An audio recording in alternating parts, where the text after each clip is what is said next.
Hello guys, welcome back dito sa ating YouTube channel. So meron naman tayong i-update sa inyo para po sa lahat na gusto po dyan na mapalakas yung kanilang mga internet signal. So panoorin nyo po itong mabuti dahil ituturo ko po sa inyo. Okay, wag nyo po i-skip. So i-explain ko muna po sa inyo ano po ba yung APN or access point name. So yung APN po, ito po ay yung access point name or kailangan natin para magkaroon tayo ng internet. Okay? So kapag wala pong setup ang inyong mga cellphone ng APN or access point name, kahit may load kayo, basta hindi naka-setup yung APN, hindi po yan gagana. Okay? So lahat ng mga cellphone, okay, meron ganyan, may setup na APN. Pero madalas niyan pwedeng nabura o kaya talagang wala pa, kailangan pang i-setup. Okay? So kung sakaling wala pa kayong ganun na nagpa-load naman kayo at ayaw gumana or wala kayong internet, so baka wala po kayong setup na APN. So kung meron naman kayong APN na setup at medyo mahina sa mga area nyo, pwede po nating palakasin yan. Okay? So ibig sabihin po, yung APN ay magbibigay lang po sa inyo ng dagdag na lakas o bilis ng inyong internet. Depende pa rin po sa mga area, kasi may mga area talaga na liblib o talagang napakahina ng kanilang signal kahit na ano yung gamitin na booster o internet booster. So ang gawin nyo, pwede kayong lumipat sa mga bayan or kung saan mas malakas yung internet. Kung alam nyo medyo malakas yung internet dun sa inyong area, okay, doon kayo pumunta at itest nyo po itong APN natin. Okay, so ngayon mga boss, ulitin ko po hindi po ito nagbibigay ng libreng internet. Okay, hindi po. Ang purpose niya po ay para palakasin po ang inyong mga internet signal. Okay, so lalo na ngayon medyo maulan at hindi talaga lahat pare-pareho ng mga signal. Okay, so ngayon simulan na natin mga boss. Punta po tayo sa settings. Then punta po tayo sa SIM card and mobile networks. Okay, so gagamitin ko po ulit yung ating SIM2. Okay, then click po natin yung access point name or APN. Then magke-create po tayo ng panibago. So create lang po tayo, new APN. So good for all networks na po ito mga boss. So Smart Token Text, Sun, Globe and TM. So yung pangalan po ay nakadepende pa rin po sa inyong network. Okay, for example, ako kasi naka-token text ako. So TNT 5G signal. Okay, so yan po yung sa akin. So kung ikaw ay naka-smart token text o kaya Sun, lagay mo dyan, halimbawa Sun 5G signal. Kung smart naman, smart 5G signal. Okay, kung Globe ka naman, Globe 5G signal. Kung TM ka naman, TM 5G signal. So click lang natin yung okay. Okay, may pangalan na tayo. Ngayon, yung APN naman niya mga boss ay ito po. So internet dot 5G dot signal. Okay? So yun po yung gagawin nyo. Internet.5G Yan, internet.5G at signal. Okay? Yan po yung sa mga naka-smart token text and Sun. So kung TM ka naman or Globe, TM or Globe, ito po yung sa inyo. Internet, okay?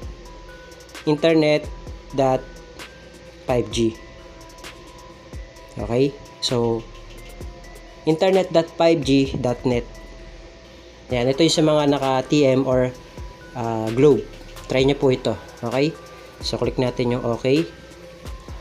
Yan, so pang Globe pala to. So internet dot, so dahil naka-TNT po tayo, internet.5G at signal. Okay, yan po yung sa atin sa mga smart token text and Sun. Tapos sa username naman po, user lang po, user, password, ganoon din po, user lang din. Okay. Tapos yung kanyang server po, ito naman po yung server niya, www.google.com. Okay? Yan po yung ating server. So ulitin ko po yung inyong username ay user, yung password nyo ay user. Okay, so dito naman po tayo sa authentication type. Yung authentication type niya po ay pop or chop. Okay, ito po, pop or chop. Click nyo po yan. At yung kanyang APN type ay naka-default lang po. Okay, may mga cellphone na nakalagay na talaga ay default. Tapos meron pa yung nakalagay yan na SUPL. Okay, so sa atin kasi kailangan pang isulat. So yung sa atin naman default lang po. Okay, naka-default lang po siya. So click natin yung okay. Yung kanyang APN protocol. Okay, IPv4, IPv6.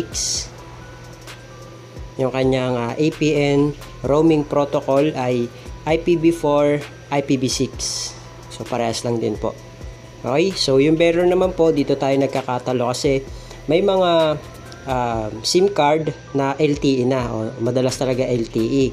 Okay, so kung ikaw ay naka LTE o LTE yung SIM card mo, pwedeng gawin mo LTE lang. Okay, so ayan yung mga option. Pero sa akin kasi, kaya ako naka-unspecified para pwede siya sa lahat. Ibig sabihin, may 2G, 3G, 4G, 5G na LTE, pwede po ito. Okay? So, unspecified. So, ibig sabihin, pangkalahatan na po siya. Kahit ano ng SIM card mo. Okay? Mapa 2G, 3G, 4G, 5G pa yan. Okay? Pwede yan dito. Okay? So, click lang natin yung okay. Ngayon, pwede nyong i-double check mga boss. Mahalaga dito yung APN, pa-feedback po kung working po sa inyo. Okay? Lalo na sa mga naka-Globe NTM. Okay? So, gamitin nyo po yung binigay ko kanina. Tapos ito naman po yung para sa mga naka-smart token text and sun. Okay, so click nyo lang yung okay, then pwede nyo na po siyang i-save. So click natin yung save. Then, hanapin nyo po kung saan nyo yun nilagay. So ito po yung sa atin, TNT 5G signal. Okay, then ang gawin nyo po, pwede po kayo mag-speed test. Okay, speed test nyo na lang po kung gaano kalakas po sa area nyo. Okay, so ito nakisalpak lang po tayo. Yan. So pa-feedback na lang po kung working po sa inyo yan.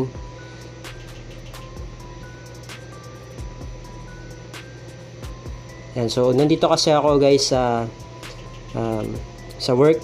Yan, kaya medyo mahina yung bato ng signal niya. Okay, so ayan guys. So, depende yan sa area guys depende pa rin yan sa mga area nyo. Okay? A few moments later. So, yan mga boss. Nakauwi na tayo. So, speed test na natin. Okay? So, dahil nakasetup na yung ating APN, tatry naman natin ngayon dito sa area ko. Okay? So, titingnan natin kung gaano siya kalakas. So, nakadepende pa rin po yan sa mga area. Sabi ko nga po sa inyo, maghanap po kayo ng mga area ninyo na alam nyong malakas yung signal. Okay? Halimbawa, dyan sa mismong bahay nyo mahina.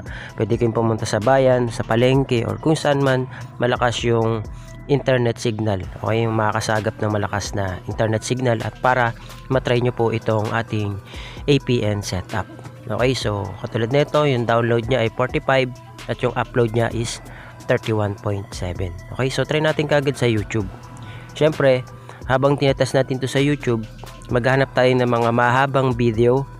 Okay, tapos halimbawa mga 12 hours, try natin yung mga 12 hours. Tapos mga 4K to 1080p yung video. So syempre, hindi lang siya basta ipi-play lang natin, kundi sesetapan din natin. So kung makita nyo mga boss, di ba? Malakas talaga siya, no? Daig pa nga niya yung naka-wifi. Okay, so setupin natin sa 1080p. Kasi ano bang setup nito? So settings natin, so 360 lang siya. So papalitan natin, gagawin natin 1080p. Okay, yan. So yan, 1080p na yan mga boss. Pero tingnan nyo naman, di ba? So play kaagad siya. Okay, so malakas-lakas din siya mga boss. Pwede nyo tong gamitin, itong APN natin. Okay, so ayan, kung makita nyo mga boss, pwede nga natin tong i-pass forward para makita natin. Ayan, kung makita nyo, hindi po siya nag-loading, di ba? Kada pass forward natin. So feedback na lang po kayo kung working po sa inyo ha. Maraming salamat mga boss. Okay, so yun lang. Thank you, God bless. Feedback po kayo kung working po sa inyo or hindi, kung nakatulong po ba sa inyo. Okay, so yun lang. Thank you, God bless. See you on my next video.